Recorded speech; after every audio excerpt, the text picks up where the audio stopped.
ঢাকা শহর মানেই যেন রাস্তায় যানজট আর ফুটপাতে হকার।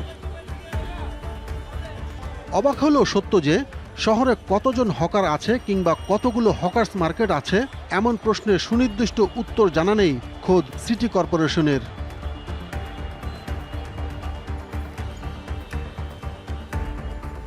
মিরপুর ১ থেকে শাহ আলী মাজার, প্রশস্ত সড়কের বড় একটি অংশ দখল করে বসেছে হকার।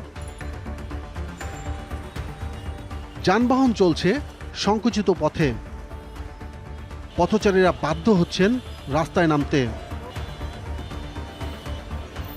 এরই মধ্যে কয়েকটি এলাকায় হকারদের জন্য নির্দিষ্ট জায়গা চিহ্নিত করেছে সিটি কর্পোরেশন। প্রশ্ন উঠেছে, তাহলে কি হকারদের স্থায়ী করা হচ্ছে? ফুটপাত তো জনগণের হাঁটার জন্য, কাজে ফুটপাত মুক্ত রাখতে হবে। রাজপথে যাতে গাড়ি ঘোড়া চলতে পারে সেই অবস্থাটা রাখতে হবে। এর মাঝখান দিয়েও হকারদেরকে কীভাবে প্রোভাইড করা যায়, তো সেটার জন্য যে সমস্ত রাস্তা কম ব্যবহার হয় সেই সমস্ত রাস্তার সাইডে হয়তো তাদেরকে আমরা দিতে পারি। আর আরেকটা হলো, কিছু কিছু জায়গায় আছে যেগুলো আমরা বেলা 2টার পর থেকে, অর্থাৎ ওইগুলো আমরা নাইট মার্কেট বলতে পারি, মতিঝিলে আমরা সেই ব্যবস্থাটা করতে পারি। এছাড়া কিছু জায়গায় আমাদের যেটা করতে হবে যে হলিডে মার্কেট, শুক্রবার শনিবার, সেগুলো আমরা করতে পারি। অর্থাৎ এগুলো অ্যাডজাস্টমেন্টের ব্যাপার, সবাইকে নিয়ে একটা শৃঙ্খলার মধ্যে নিয়ে আসা। আর আরেকটা হলো যে পুরা ঢাকাকে তো আর আমরা হকার দিয়ে ভরে দিতে পারবো না। আর প্রতিদিন মনে করেন গ্রাম থেকে ঢাকা শহরে এসেই পরের দিনই একটা ভ্যান নিয়ে আবার 2টা টুকরি নিয়ে নামা পড়বে, সেটাও হবে না। এটার জন্য এদেরকে আমরা একটা নিয়মের মধ্যে একটা রেজিস্ট্রেশনের আওতায় আনবো। যারা রেজিস্টার্ড হবে শুধুমাত্র তারাই এখানে হকার ব্যবসাটা করতে পারবে।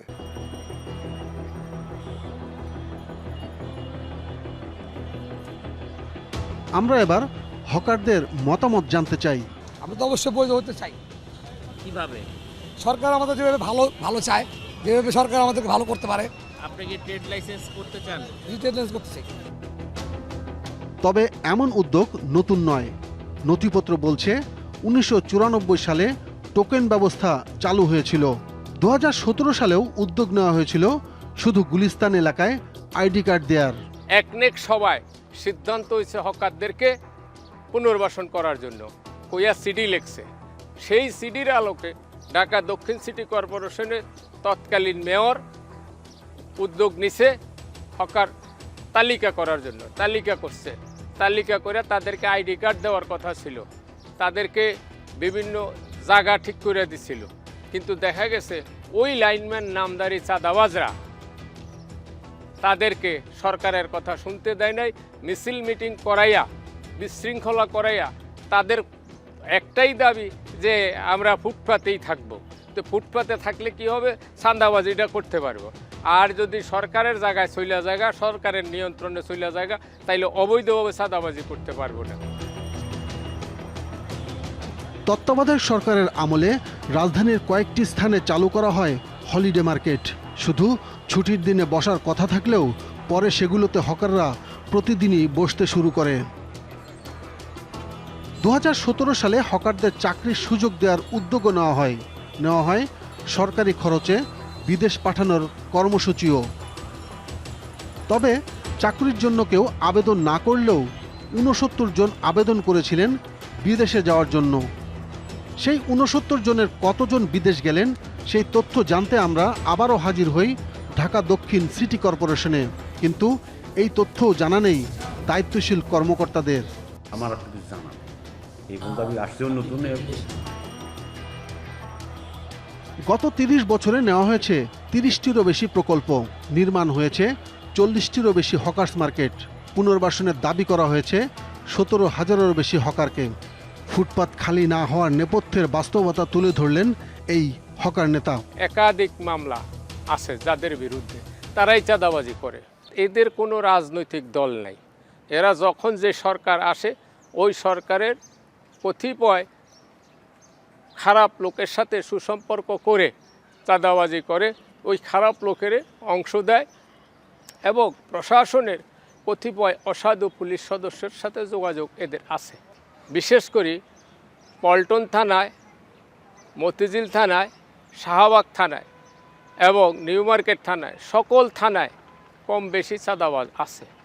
কম বেশি না, যেখানে হকার আছে সেখানেই চাঁদাবাজ আছে, যেখানে চাঁদাবাজ আছে সেখানে পুলিশের সহযোগিতা আছে, রাজনৈতিক দলের খারাপ লোকের সহযোগিতা আছে। এখন এইটা বন্ধ করার জন্য বহুভাবে চেষ্টা করা হয়েছে, সরকার চেষ্টা করে, কিন্তু এদেরকে দমন করা যায় না। সিটি কর্পোরেশন মানবিক সমাধানের কথা বললেও নগর পরিকল্পনাবিদ আদিল মোহাম্মদ খান আশঙ্কা করছেন সুনির্দিষ্ট নীতিমালা ছাড়া সংকট আরও বাড়তে পারে।